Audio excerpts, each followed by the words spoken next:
जननीं शारदां देवीं रामकृष्णं जगद्गुरुं पादपद्मे त्वयोश्रित्वा प्रणमामि মুহুর্মুহু। পূজনীয় স্বামী লোকেশ্বরানন্দজি মহারাজের সম্পাদনায় রচিত শতরূপে সারদা গ্রন্থ থেকে পাঠ। সারদা মননে ও বিশ্লেষণে। পৃষ্ঠা সংখ্যা 437। শ্রীমা সারদা দেবীর আবির্ভাবের তাৎপর্য। স্বামী গম্ভীরানন্দ। 1। নারীর প্রতি ভারতবর্ষ অতি প্রাচীনকাল হইতেই পরম শ্রদ্ধা জ্ঞাপন করিয়া আসিয়াছে। এই দেশে কত নারী কতভাবে জ্ঞান ও মহিমা প্রকাশ করিয়াছেন। বৈদিক যুগে অম্ভৃণ ঋষির কন্যা বাগদেবী সূক্ত উচ্চারণ করিয়াছেন, যাহা এখনো বহু কণ্ঠে সশ্রদ্ধ হৃদয়ে নিত্য ধ্বনিত হইতেছে।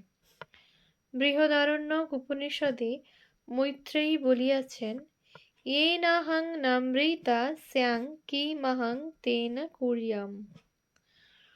উৎস বৃহদারণ্যক উপনিষদ 2/4/3, 4/5/4। যাহার দ্বারা আমি অমৃতত্ব লাভ করিতে পারিব না, তাহা লইয়া আমার কি হইবে?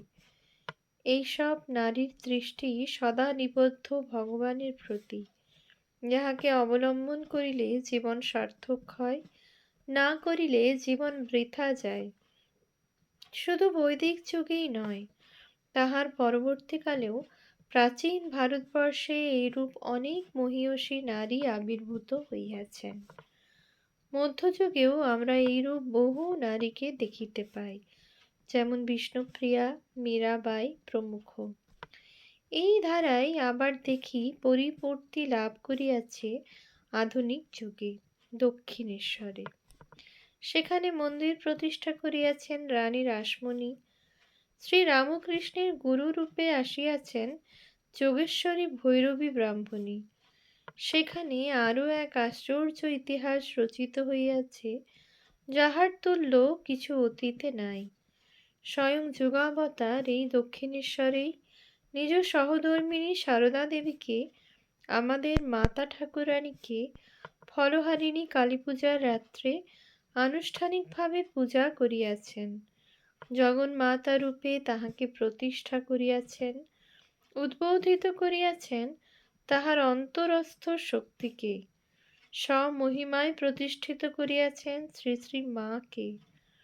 মা অনেক রহিয়াছেন, জগতের অনেক প্রকার উপকারে তাহারা ব্যাপৃত থাকেন, কিন্তু তাহাদের মধ্যে দেবীত্বের প্রকাশ হইলে মাতৃত্বকে যে নূতন রূপ দেয়, নূতন ভাবধারা জগতে আনয়ন করে, তাহা অনুপ্রেরণা জাগায় শুধু জগতের উপকার করিবার জন্য নহে, ভগবানের দিকে অগ্রসর হইবার জন্যেও।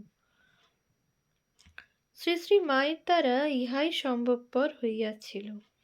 দেবী শক্তি যেখানে মাতৃশক্তির সঙ্গে সম্মিলিত হয়, সেখানেই তাহা সম্ভবপর হয়।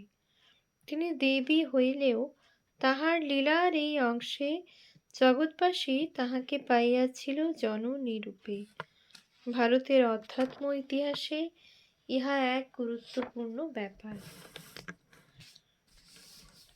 শ্রীরাম পূর্বতাপনী উপনিষদে উক্ত হইয়াছে, উপাসকানাং কার্যার্থং ব্রহ্মণ রূপকল্পনা।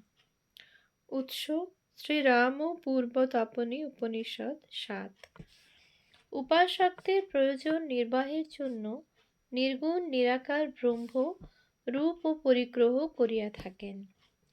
শ্রীমদ্ ভগবদ্ গীতাতে আছে, ইয়ে যথা মাং প্রপদ্যন্তে তাংস্তথৈব ভয়াম্যহম। ইয়ে যথা মাং প্রপদ্যন্তে তাংস্তথৈব ভজাম্যহম। উৎস শ্রীমদ্ ভগবদ গীতা 4/11।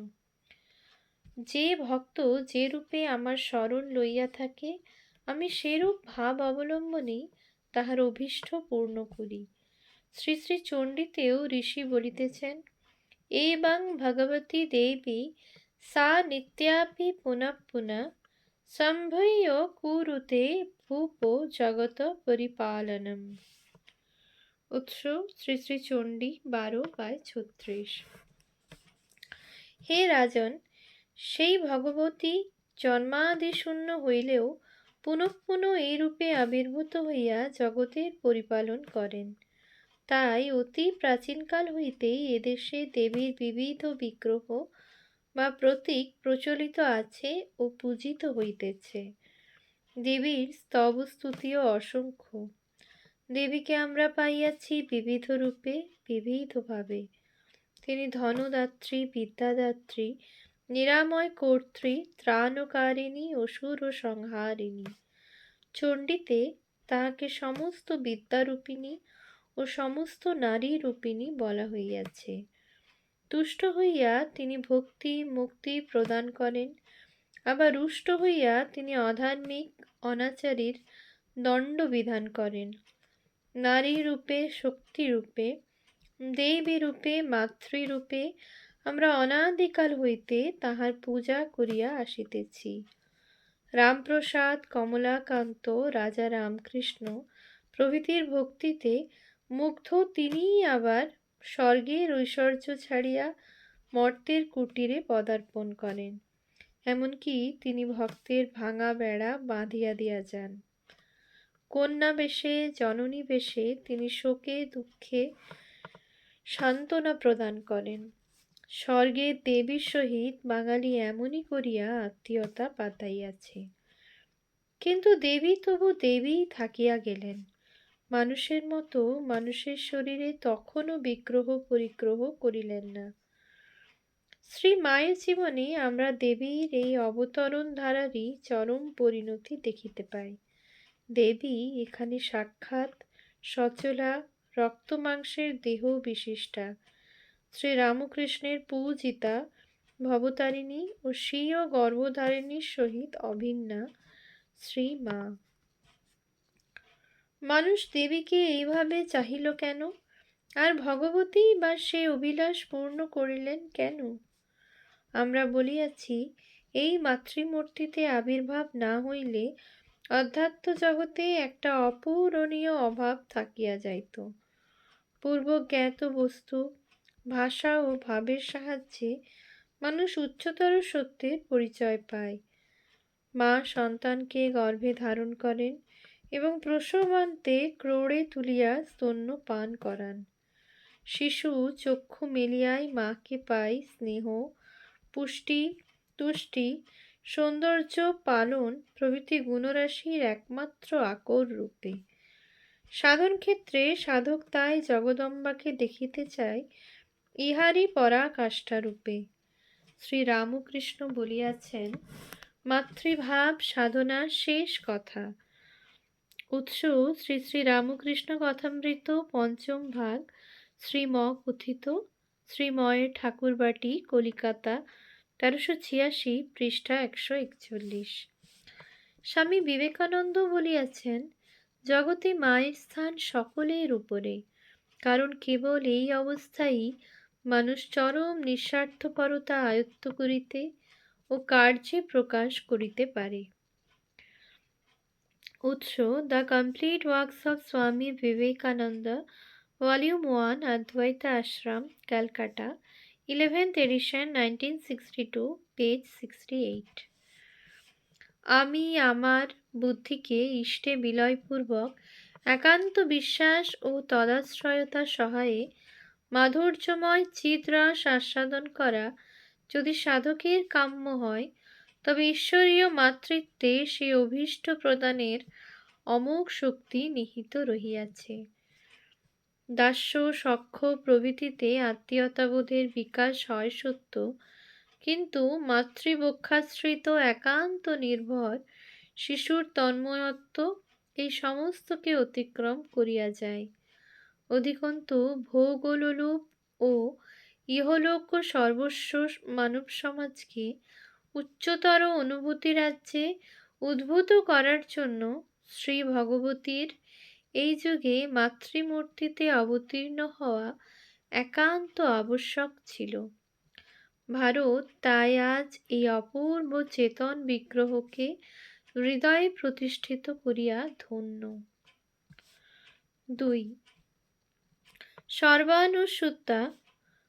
সর্বানুস্যুতা ব্রহ্মরূপিণী সেই অদৃশ্য আদ্যাশক্তি এই কালে আবার যুগাবতারের সহধর্মিণী রূপে অবতীর্ণা হইয়া একদিকে যেমন পরম পুরুষের লীলার পূর্তি বিধান করিয়াছেন, অপরদিকে তেমনি বিভিন্ন ক্ষেত্রে স্বমহিমা বিস্তার এবং মানব সমাজ হইতে অকল্যাণ বিদূরণপূর্বক ভাবী ভারতকে তথা সমগ্র বিশ্বকে এক নব অভ্যুদয়ের রাজমার্গে তুলিয়া দিয়াছেন।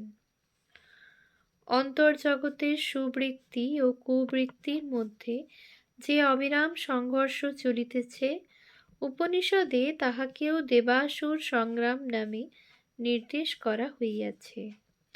আস্তিক্য বুদ্ধি, পরলোক চিন্তা, ধ্যান ও নিষ্ঠা প্রভৃতি সদ্গুণ রাশিকে নির্মূল করিবার জন্য বর্তমান যুগে অশ্রদ্ধা, জড়বাদ প্রিয়তা, ভোগ ও পরায়ণতা প্রভৃতি আসরিক গুণাবলী যে সমর ঘোষণা করিয়াছে এবং যাহার ফলে ধর্মের গ্লানি, অধর্মের বৃদ্ধি এবং ঈর্ষা, দেশ, কাম প্রভৃতির আধিক্যবশত লোকক্ষয়কারী যুদ্ধবিগ্রহ সংঘটিত হইতেছে, উহাই এ কালের দেবাসুর সংগ্রাম। আধুনিক এই মনোরাজ্যের সংগ্রাম পৌরাণিক দেব দানবের যুদ্ধ অপেক্ষাও ঘোরতর।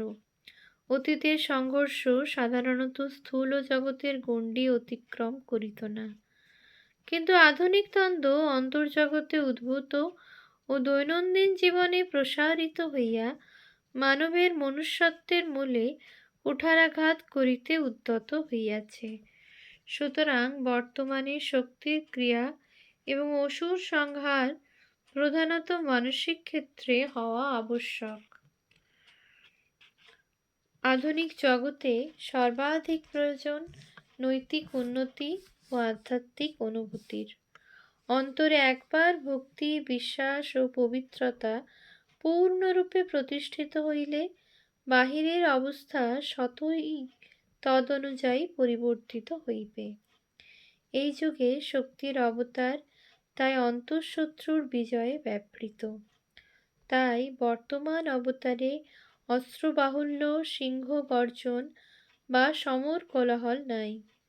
আছে শুধু লজ্জা, বিনয়, সদাচার, পবিত্রতা, কল্যাণ স্পৃহা ও ঈশানুভূতি।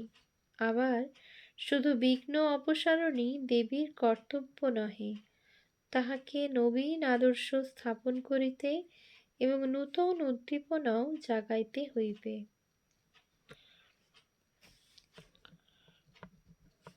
ওম শান্তি শান্তি শান্তি। হরি ওম তৎসৎ। শ্রীরামকৃষ্ণ